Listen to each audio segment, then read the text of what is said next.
كارت جديد بأداء جديد وبسعر جديد. ده ال 4070 في نسخته الاحترافيه من جيجا بايت. دي النسخه اللي جات لي. فميعاد نزول الحلقه دي هيكون يوم الخميس 13 ابريل الساعه 3 بتوقيت الدنيا. فاثبت وجودك بلايك وكومنت انت بتتفرج على الحلقه دي الساعه كام. امبارح في نفس التوقيت ده انت اكيد شفت السوشيال ميديا متغرقه باللي بيهاجم او بيدافع عن الكارت الجديد من حيث التسعير من حيث الاداء، وانا طبعا ما شفتش اي مراجعه من دول لان ببساطه الكارت معايا من اسبوعين والنتائج خلصتها من اسبوع فات والحلقه متسجله من قبل الاطلاق بكام يوم. بس طبعا ما اقدرش افتح بقي باي حاجه. وبشكل مفاجئ الكارت ده يعتبر اطلاق مش هقول اكتر من ممتاز، ولكن انا هكتفي بممتاز بس. وطبعا ده على حسب انت متقبل سعره اللي يبدا من 600 دولار ولا لا. بس خلينا نبدا ببوزيشن ال 4070. هو اخر فئه الميد رينج واول فئه الهاي اند، معتمد على معماريه ادا لافليس بدقه تصنيع 4 نانومتر، مبني على شريحه الاي دي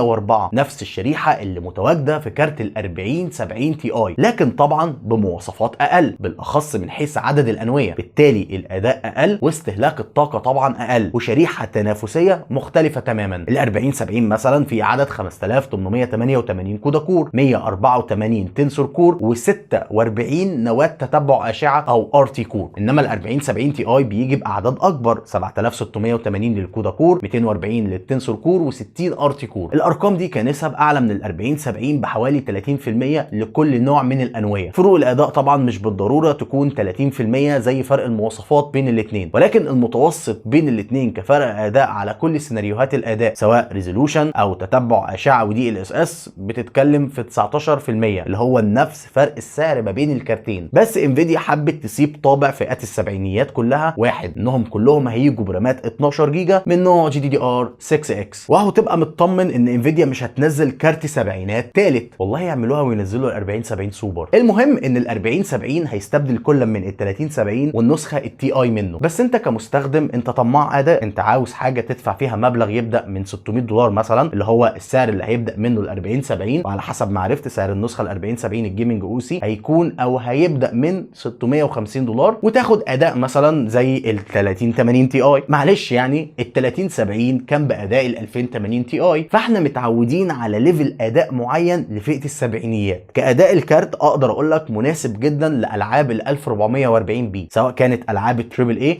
ذات الجرافيك والمميزات البصريه الواقعيه، والعاب الاي سبورتس اللي مهتمه اكتر بالفريمات. وطبعا لو 1080 بي هتاخد ارقام فريمات اكتر بكتير. بس السبب اللي يخليني اهمل النقطه دي في المقارنه ان للاسف الكارت كان بيتخنق بشكل كبير جدا على دقه العرض القليله. وبيتخنق هنا مش معناه انه ما بيشتغلش، بس المشكله ان في بعض الالعاب كان مش بس اقل من ال 3080 تي اي، ده كمان كان اقل من ال 3070 تي اي، والسبب هو اللعبه نفسها. فانت على الريزولوشن ده للاسف محتاج بجانب طبعا كارت الشاشه بروسيسور يكون قوي في اداء النواه الواحده عشان تعرف تاخد اداء افضل ومستقر. فتلاقيني دايما بركز على نقطه الريزولوشن اللي الكارت بيغطيها كاداء، عشان هنا في ال 1440 بي اللي هو ال 2K او ال 2160 بي اللي هو ال 4K هتشفت الاداء من البروسيسور لموارد كارت الشاشه، بالتالي هتاخد اداء افضل بكتير. مقارنه الاداء هتكون ما بين ال 4070 قصاد ال 3070 تي اي، وبعد كده ال 3080 تي اي. كل لعبه هتكون على اعلى اعدادات ليها، مره بدون الدي ال اس اس والري تريسنج، ومره بالري تريسنج والدي ال اس اس، على حسب ان كانت اللعبه بتدعمهم ولا لا، حتى لو كانت العاب اي سبورتس. اداء ال 4070 مقارنه بكروت السبعينيات من فئه ال 3000 احسن على كل الريزولوشنز. على ال 1080 بي للمعلومه انت مش اي نعم هتكون مستفيد بكامل اداء الكارت، بس هتاخد فرق اداء بينه وبين ال 3070 تي اي يوصل ل 13%، واداء افضل في ال 1440 بي بيوصل ل 12%. خلي بالك ان الارقام دي هي المتوسط بين كل الالعاب، لان في العاب ما بتتقبلش السكيل او الزياده في اداء كروت الشاشه بصدر رحب. بس اقدر اقول لك ان مش بس الكارت ده هيكون كارت ال 1440 بي وفريمات بارقام كويسه في العاب من العيار التقيل، وشايف ان الحصول على تجربه العاب على 4K بسعر يبدا من 600 دولار، مش لازم نبدا من 800 دولار، بيخليه اختيار كويس جدا كسعر مقابل اداء. لان الكارت في معظم الالعاب بيكسر حاجز ال 60 فريم، مش في كل الالعاب الحقيقه، ولكن المعظم بيعدي تعدي ال 60 فريم، بالاخص العاب الاي سبورتس اللي توصل لاكتر من 100 فريم. مقارنه بقى بال 3080 تي اي فالوضع تقدر تقول تريكي شويه. يعني ال 3080 تي اي بالاساس فئه عليا من حيث عدد الانويه اللي بيوصل ل 10240 كودا كور و320 تنسور كور و80 ار تي كور، وراماته بنفس حجم رامات ال 4070، ولكن سرعه نقل البيانات في الرامات كانت لصالح ال 4070 بفرق 2 جيجا بت بير سكند. ويمكن دي كانت النقطه في اختناق اداء ال 3080 تي اي اللي ما قدمش ارقام كبيره كفرق اداء عن ال 3080 زي ما شرحت لك قبل كده. الانويه الكتير بقى تقريبا تساوي الضعف الانويه ال 4070، بالاخص انويه الكودا كور خلت فيه فرق اداء يوصل ل 8% على ال 1440 بي و15% على ال 4K لصالح ال 3080 تي اي. خلي بالك الفروق اتغيرت تماما بعد كده، بالاخص لما بتبدا تشغل تتبع الاشعه والدي ال اس اس. يمكن دي اللعبه اللي بتلعبها انفيديا او بتركز عليها بشكل كبير جدا، بالاخص في الكروت الاقل من حيث الفئه السعريه. انت ممكن توصل لاداء احسن من ال 3080 تي اي في لعبه مثلا زي سايبر بانك 2077 بتتبع الاشعه والدي ال اس اس 3، يوصل الفرق ده ل 38% على ال 1440 بي و24% على ال 4K احسن لل 4070. وطبعا ال 4070 قصاد ال 3070 تي اي في النوع ده من العمليات بيقدم فروق اداء اكبر، يوصل لمتوسط 39% على ال 2K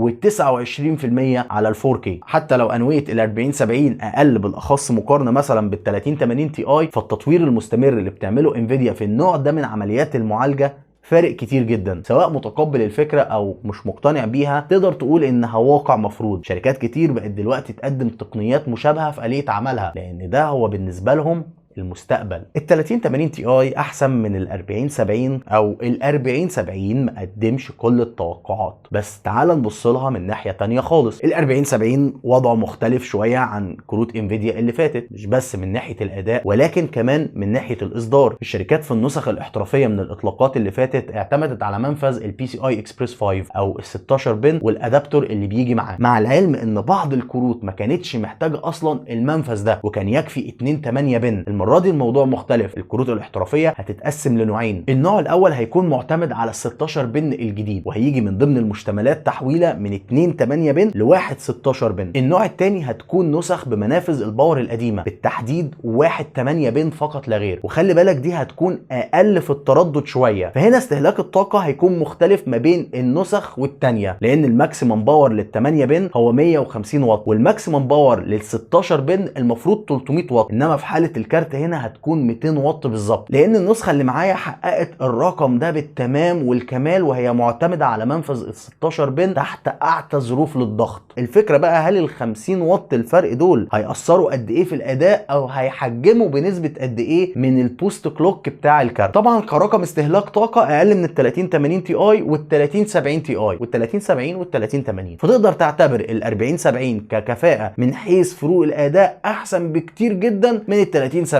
تي اي. وهجي لك عند السعر كمان شويه، وقصاد انك ممكن تجيب نسخه اخرها 150 واط باداء اقل من ال 3080 تي اي، خلينا نقول من 8 ل 10%، فالكفاءه هنا نقطه كبيره جدا لصالح ال 4070. انت لو كنت ناوي على 3080 تي اي كنت هتضطر تجيب باور مش اقل من 750 ل 850 وانت طالع. انت هنا ممكن تجيب 4070 مع باور 550 واط ل 650 واط المقترح من انفيديا وشكرا على كده. وكمان مش لازم النسخه ال 16 بن، ممكن تكتفي بالنسخه 8 بن وهيكون استهلاكها للباور اقل، ماكسيمم 150 واط. كده كده درجات الحراره مش هتختلف كتير، لان اصلا كل النسخ الاحترافيه مثلا من جيجا بايت قريبه جدا من بعضها في التبريد والتصميم بتاعه. اكيد في نسخ اعلى شويه واحسن شويه، بس تقريبا في الاخر كلهم هيدوك نفس الدرجه. النسخه الجيمنج او سي اللي تعتبر اشهر نسخه كارت شاشه في السوق، تبريدها بيخلي الجي بي يو يوصل ل 61 درجه، والمراوح كانت على 1735 لفه، يعني صوت المراوح مش مسموع حتى لو باب الكيس مفتوح ومفيش كويل وايننج طالع من الكروت. مميزات ال 4070 الجيمنج او سي ما تقدرش تفرقها عن ال 4080 الجيمنج او سي. المراوح اللي بتشتغل وقت ارتفاع درجه الحراره فقط لا غير، الار جي بي عند المراوح ما بيشتغلش الا وقت ما المراوح تدور، بس بابعاد اصغر كتير تناسب اي كيسه تقليديه، مش محتاج حوارات او حاجه واو زي ال 4080 او ال 4090 او تقريبا ال 4070 تي اي. السؤال بقى المهم، هل الكارت ده يستحق؟ فئه السبعينات بشكل عام فئه ناجحه جدا من انفيديا وليها صدى غير طبيعي وسط مستخدمي الكروت. تقدر تشوف ده في ال 970 وال 1070 وال 3070 بعيدا عن ازمه الكروت. ال 2070 ما يحسبش، الجيل كله كان اوت الحقيقه. ال 3070 كان بيقدم اداء موازي لل 2080 تي اي. كان نفسي بصراحه اشوف ال 4070 بيقدم اداء على الاقل موازي لل 3080 تي اي. وقتها هيكون صفقه اكتر من ممتازه، بس هينزل من اكتر من ممتازه